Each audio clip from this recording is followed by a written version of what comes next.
Let's now take you to this. The gift of the Givers, Imtiaz Sooliman, has released a statement thanking DIRCO DG Zane Dangor and Minister Ronald Lamola for receiving Palestinian refugees who arrived on a flight to Johannesburg this morning.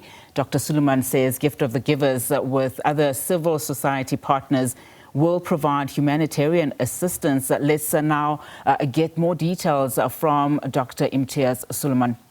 Dr. Sooliman, a very good afternoon to you, and thank you so much for your time. So we saw the statement where you are thanking DIRCO and, of course, Minister Lamola for facilitating this arrival of Palestinian refugees.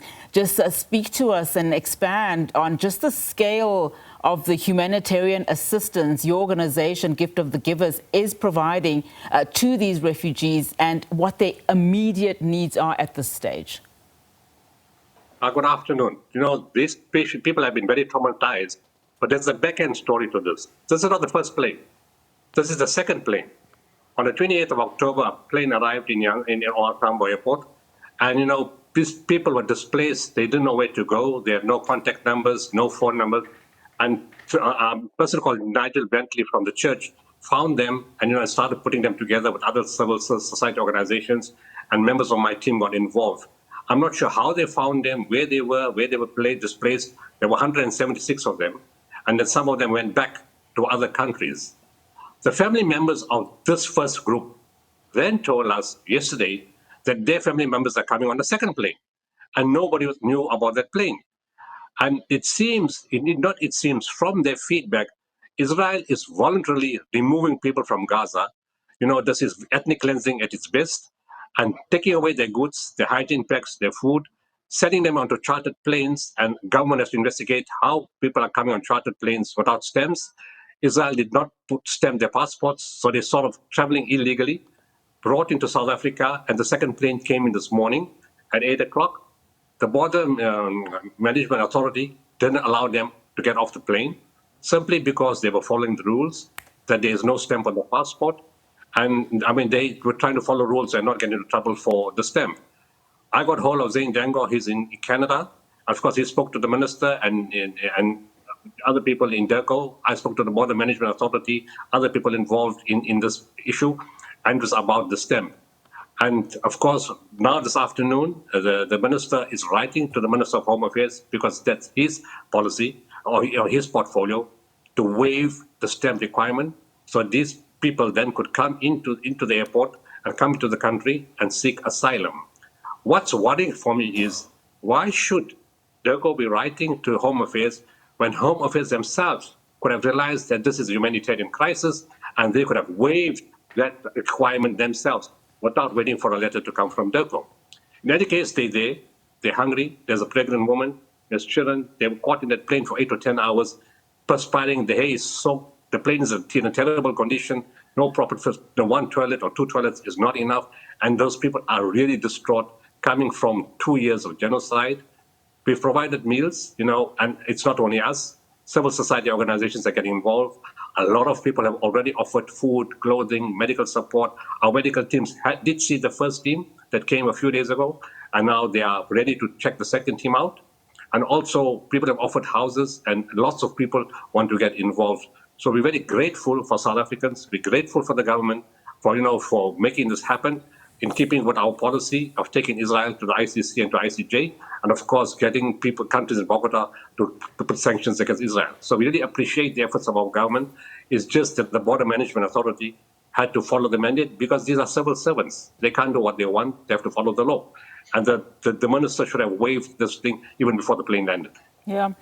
Just speak to us then about those that have arrived, Dr. Sooliman, in terms of just what the immediate logistics are. I know you spoke about how they will be housed, you know, in certain private homes, but in the main, what is the plan going forward?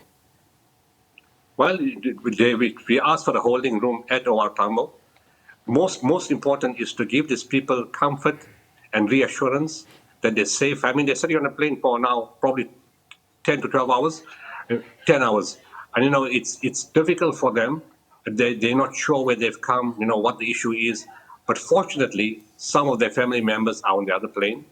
We've got Palestinians in South Africa, which we are now going to send to the airport to receive these people. We will house them in inverted commas house at the airport. We've just arranged food and drinks for them. And from there, we will move them to houses which have already been arranged for them. But first, when we move them to a common spot, we'll get medical teams to look at them. Because of 2 years of genocide, we're not sure the level of the state, what the state is like. And they're totally traumatized. They will need psychological support, but those in stages. Right now, get them off the plane, get them food and water, move them to homes, get the medical guys to see them, let them relax, let them be sure that they're safe and they're fine, and thereafter we'll continue with the other process.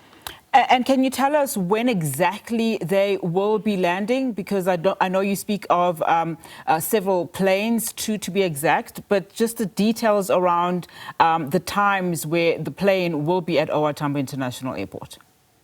The plane is already here. It landed 8:05 this morning. So the first plane came on the 28th of October. The second plane came at 8:05 this morning. And now the passengers are off the plane, moving to the airport. The airport authorities will help with processing them at immigration. Of course, there's no stamps in the passport, but of course, that's the waiver that DIRCO wrote to Home Affairs for, and it should be approved. And they, of course, they'll be into South Africa, because once you're through the immigration, you're in South Africa, and we'll take care of them after that. Given just your long-standing operation in conflict zones, I mean, what has been the most difficult aspect of responding, to the humanitarian crisis in Gaza specifically, compared to other war zones, notwithstanding, of course, the frustrations that you speak of now? Well, this is, first of all, it's totally genocidal. It's criminal that borders are closed. You've never seen anything like this. Where in the world did you see that 1,300 health workers are killed, deliberately killed and targeted, abducted, raped, taken away for centers away from their family, where fertility clinics have been bombed, where children are deliberately targeted, where phosphorus is used, where 2,000-pound bombs are used, 36 hospitals totally destroyed, clinics totally destroyed, schools destroyed, desalination plants destroyed, homes destroyed, people killed, starvation used as a genocidal tool. Of course, borders closed, no food can get in, no medical equipment can get in, no medical supplies can get in. People die from bombing, from starvation, from wounds, from injury. They say 67,000. This thing is probably closer to 400,000, as an international magazine has said. A lot of them are under the rubble. And I have a personal issue. I've lost 210 of my people in Gaza. On the 16th of November, on Sunday, is exactly 2 years since the head of my office, Ahmed Abbasi, was deliberately targeted by Israel. He's a pharmacist. He's a non-combatant. He was at prayer. And when he came out of prayer, him and his brother, who was a doctor, were both killed. And all they were doing is serving people. So yes, it's been difficult to get supplies in. All right. Unfortunately, we've lost that line there to Dr. Imtiaz Sooliman, of course, from the Gift of the Givers. We do understand, of course, that plane has landed. It is at OR Tambo International Airport. We will speak to someone who is on the plane. In fact, we understand not all of them have been released from the plane to come into the OR Tambo International Airport terminal. So as soon as that happens, we understand that we can actually, go into and get you those visuals inside the plane. We have seen, of course, some of the statements that have been released by Gift of the Givers from what the first-hand accounts of those that are in the plane. Just to give you a sense of what the statement then from Gift of the Givers is saying, particularly as it relates to South Africa's involvement. It begins by saying Gift of the Givers thanks South African government, particularly DIRCO, for receiving Palestinian refugees who arrived on a plane at Johannesburg this morning. As you've heard there from Dr. Imtiaz Sooliman, he arrived at 8 a.m. This is in keeping with South Africa's policy of standing with Palestine by taking on Israel, it says in the statement.